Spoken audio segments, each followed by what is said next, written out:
Alright, so let's get stuck into some of the things that may cause our emotions to kind of some of us that cause our emotions to be heightened, and whether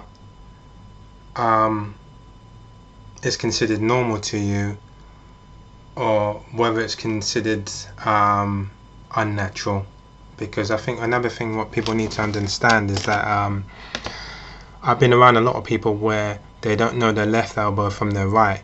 They've been raised on the basics, or shall I say, they've been raised on the basis of you enter this world and you work. That's the answer to everything. Remember I was saying to you in the previous video that they'll say, yeah, I've been through all of that, but you just work. You just work. That's all you do is you work. Meanwhile, when you go into their house, when you knock on the door and you go into their house, you're seeing a lot of things that normal people don't do. You know, it's like it's a volcano of emotions. You know, she's talking down to him, he's talking down to her. She don't care how he feels, she don't care how she feels. They're bringing up personal things. They're bringing up each other's people that are closest to them to spy each other, to be malicious against each other. So yeah, they're able to work, but everything else is in pieces. You know, there's no control over their emotions, and there's some people that believe that this is a normal thing. It's a normal environment. So in their lives they've been led to believe that if you're able to work, then there's nothing wrong with you. It's as simple as that. It really is as simple as that. And I've met women like that as well, where they believe that if a man is able to work, then there's nothing wrong with that man. Or a man that's gone for a certain woman, and vice versa. If she's able to work, then when she's flipping out because she thought he was looking at a girl, and she's totally flipped, she starts screaming and shouting and going OTT. As far as she's concerned, that's normal. That's normal behaviour, because she's able to work. When what else? When she's flipped out because he invited his friends round and she felt she wasn't being paid enough attention, so she's just totally flipped and threw a cup at him from across the room and all those sort of things. These things are normal things. So what we're going to do is we're going to get into a few examples anyway of emotions, heightened emotions. Alright, let's start with 7 deadly sins. Lust. So lust, someone's deprived of although you don't necessarily need to be deprived of sex in order to have those strong, because there's some people out there, let's face it, they've got model looking wives. There's no reason really for them to want more, but I suppose maybe they've spent their whole life they've never been able to be committed, to be is it monogamous? They've never been able to be monogamous, just be with one person. So even though they've got, you go to their house, they've got a perfect job, they've got the perfect wife, they've got the beautiful house, they've got the beautiful kids, and they still want to ruin it. They still need more. Lust is just too powerful for them. But I did say to you that sex is the most powerful drug in the world, so I suppose that kind of makes sense. Gluttony, I believe gluttony was food, isn't it? I'm sure gluttony is food. Gluttony, from what I know, is when you're overindulging in food. Habitual greed or excess in eating. Right, so again, I think gluttony, for me personally, when I think of gluttony, I just think of comfort eating. When I stopped smoking, I stopped drinking, stopped having sex, because of the NoFap. Well, it wasn't really because of the NoFap, let's be real. I stopped having sex because I just wasn't getting it, plain and simple. I found myself wanting food, wanting sugar, wanting burgers and things like that. I think salty kind of foods, junk food. I craved it. and I had to jump up out of bed in the middle of the night and eat these things. And I was heavily binging on it. So it was an emotion that was very hard to control as well. I wanted that especially sugar, especially sugar. That was extremely hard to control. But I had to slap myself around the face and say, listen, you're 30, well, you're 40 now, and type 2 diabetes is prone to your culture, to black people, and it's prone to people in their late 30s. So just be careful when you're eating this way. And that's what I'm trying to say to you about being able to check your emotions. When you're eating this way, you're going to end up in a lot of trouble. You're going to end up with diabetes, obesity, and when you develop obesity, things start going downhill from there.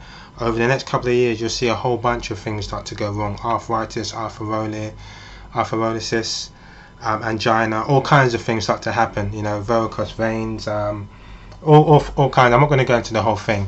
So far we've gone through what we've gone through. We've gone through lust.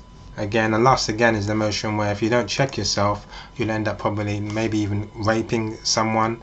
Some girl will tease you. You might get around a woman's house, she's teasing you. You may end up doing stupid things like trying to put in roofies in girls' drinks and all that kind of stupidness. That's two things. Greed.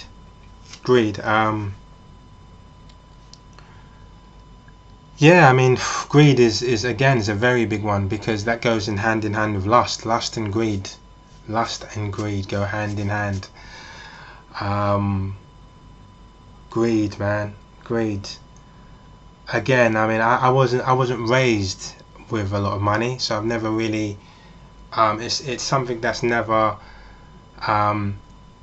I think that rich people are more likely to experience greed than poor people, in my eyes, because it's something they've been, especially if you've been raised around it and you've gone from that to nothing. Whereas someone poor can say, well, it's not the end of the world, I survived, blah blah blah.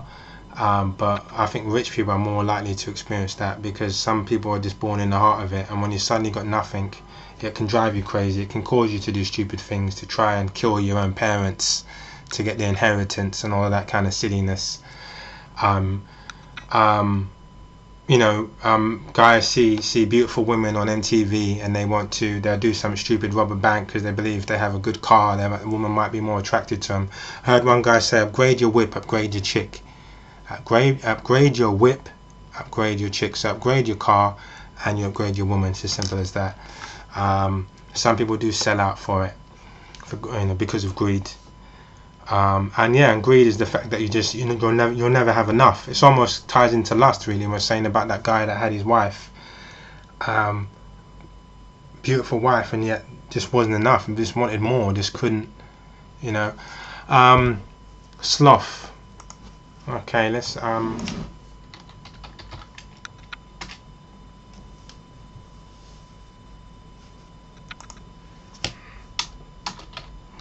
in fact, let's check out sloth. Excessive laziness or the failure to act and utilize one's talent. I have to be honest about it. Sloth, that's me in a nutshell. Solomon spoke of sloth in Proverbs, saying, go to the ant, you sluggard, consider her ways and be wise. That's me. I think I'm experiencing sloth right now. But then saying that, like I said to you people, I do suffer from mental health, so it's something I battle every day. Am I being lazy, or I'd love to go into the story of my life, but sloth, again, I hold my hands up. I said from day one, it's about being real on this thing. It's not about being fake. Maybe sloth is me. Maybe that's something that I need to tackle. I'm not doing as much as I should be doing. I admit that. So sloth is laziness, basically, or the failure to act and utilize one's talents. I've got talents, I'm just not doing anything with them. So sloth, I'm guilty of that. How does it tie into emotions? I don't know. I think in my life it's tough. One day I'll sit down and explain my life to you guys, and then you'll understand. But sloth, definitely that one's me. It's got my name on it. I need to do a lot more in my life. Wrath. Wrath is a strong anger and hate towards another person. It's not something that I experience. I don't hate anyone, but I do go through times where it's a struggle to have certain people around me. It's a struggle to have people around me, period. And that, again, that boils down to mental health. I can only see, I could probably see people for maybe twice out of the week, like 2 days a week or 3 days a week. I can have people around me for short periods of time. I can't have them around me for more than that. Otherwise, I'll probably find a reason to be upset with them. I'll find a reason, not to mention that, that's your perfect person. I would find a reason to be upset with, or because naturally, again, my emotions of I'd feel almost like caged. I feel like what's the word, claustrophobic. I'd feel like I was too kind of, I need my own space, and that's with good people. So you can imagine if people around me sometimes and they're not good, how I feel. So I remember being in a workplace environment and I felt trapped, and I was with people sitting. Sometimes I was trapped in an environment with people where I didn't get along with them. Their views were totally different than mine, and I couldn't shake it off. I couldn't shake off that wrath, that anger that I felt towards them. And yeah, it's but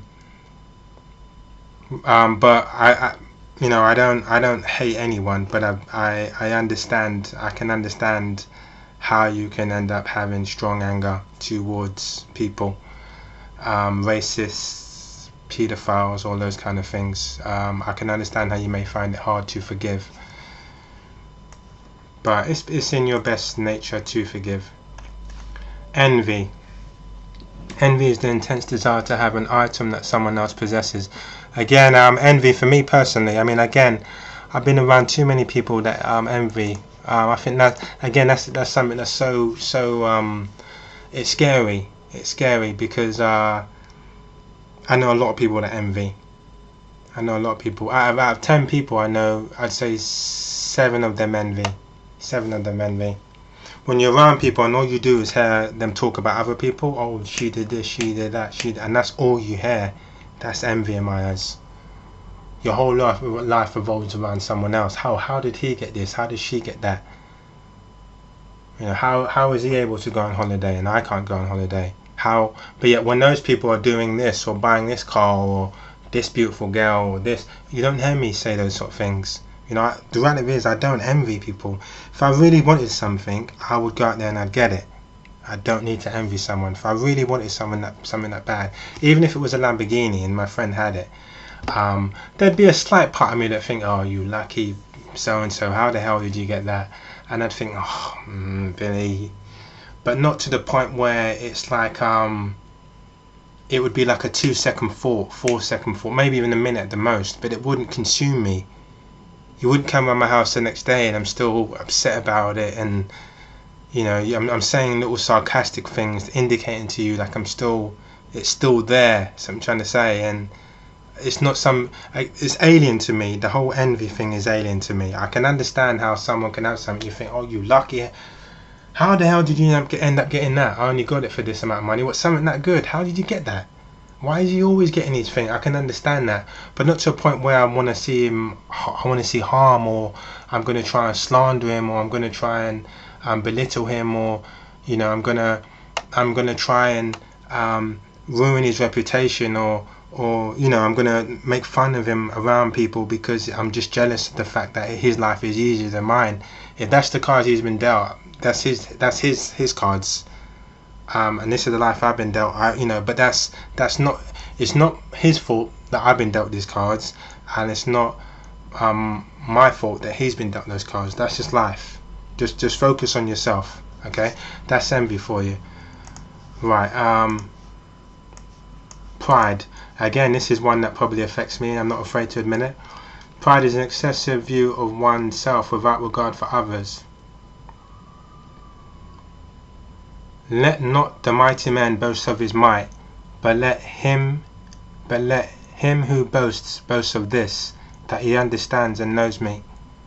Yeah, I mean, I think pride for me, sometimes I do have too much pride.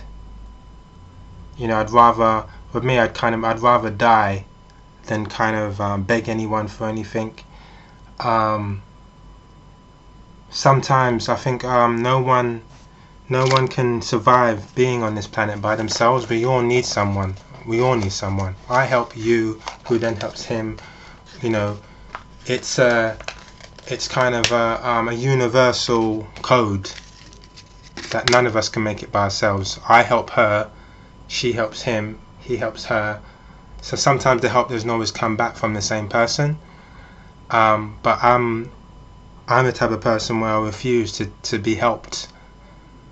I've got too much pride, and I think the reason why I'm like that is because I've had people in my life where when they've helped me, they believe that I've owed them something, and sometimes they've over exaggerated it as well, like, you know, I saved you, and something that's really small, they just won't let it go. I'm being reminded of it for like a year or so, and it could have been them helping me out with like something small, like £10 or something. I'm being reminded for the next 2 years, and it's small. Because of that, I just got to a stage when I was in my 20s where I said, you know what, I'm done with all of this now. Especially with the women, like, I think that's my biggest problem with women, is that I've been around so many that thought there was something special, that when I was talking to them, they were kind of disrespecting me, and I didn't feel it was being, what's the word now, reciprocated. I felt it was one way, and in the end, I just, you know, so my pride now, I need to kind of take my pride down a couple of steps, otherwise it's going to leave me lonely. It's going to leave me lonely, and I'm going to get into trouble one day. One day I'm going to wake up and I'm going to look for help and no one wants to give it to me. That's pride for you. Anyway, I hope you understand a bit of these emotions, and you know, check on your own emotions from time to time. See, you know, sometimes we're fortunate to have friends to point it out to us, and if your friends are pointing it out, don't be narcissistic, or you know, sit down and genuinely listen to what they're saying. If a friend's saying, you know, the other day, Billy, you went too far when you said this, you didn't have to. Don't be so, again, pride, don't be so, I was never wrong, I'm never wrong, and blah, blah. Sit down and say, you know what, thank you, no, I'll think about that, I didn't realise that, what did I do? Okay, because at least me, even with my pride, I sit down and even that much I can say I definitely do. I definitely sit back, even me, as prideful as I am, sit back and say, wait a minute here, and that's what I'm going to get into in my next video. Self-reflection versus, self-regulation. I sit back and I say to myself, you know what, that was wrong what you did the other day. I'm glad she pointed it out. Even at the time when she's pointing out Amanga, I'm thinking, what is she talking to? You know, how many things has she done? What about the other day when she was doing that? Did you hear me? I still sit back, even though part of me is thinking that, I still sit down and say, you know what? No. It's not about tit for tat and all of that. She's generally telling me something to better my life. And there have been certain instances where, like, there was one girl where she said, we were having a conversation, and I mentioned her children, because she was talking about her kids being unruly and this and that. All I said to her was this. I said, look, you know, well, damn, you got to be careful with your kids. You got to get them in check, because sometimes they can get a bit, you know, blah blah blah, a bit, you know, and before you know it, don't you dare. And then she flips. Don't you dare tell me about my kids, yeah? What do you know about my kids, yeah? You don't know nothing, yeah? You just shut up, yeah? You don't know. So I was like, Ross. When she said that to me, I was like, okay. Just a normal conversation, you know. She said, don't ever tell a woman about a kid. You don't know nothing about it. Have you got kids? You know. So I said, well, okay. I said, all right, okay. All right. I said, you know what? Thank you. I'll take that on board. Did I say to her? I don't even know whether I said to her something about her life. I don't even know whether I gave her. I don't even know whether I was that nice to her. Whether I said to her, listen, by the way, you need to check yourself as well. You need to stop doing this. I don't even know, because right of it is, the way I look at it, for me to turn around and go tit for tat, I'm doing her a favour. What I said to her instead was this. I said, you know what, I'm glad you told me that, because I didn't know that, to be honest with you. I said, you know, I'm glad you told me that. I'm going to take that on board. I don't know whether I put her in her place and said, well, you know, you need to stop doing this and stop doing that. I just said, I'm glad. And then I think what happened is that I started to talk about my life, and she was questioning my life, and then I turned around and said to her, you don't need to know nothing about my life. What you asked me for? I said, that's personal. Yeah, you don't need to know about that. And then she goes, oh, I see what you're doing. I said, well, what am I doing? I said, listen, that's it. Don't ask me those questions. Yeah, it's personal. And then I kind of let her understand that if that's truly the case, if we can't talk openly to each other about flipping, then we're not going to be able to have a normal conversation. But anyway, that's enough, guys. And thank you for watching my videos. And yeah, I hope you learned something from it. And I will see you around in the next video. Self-reflection versus self-regulation. Thank you for watching. Peace.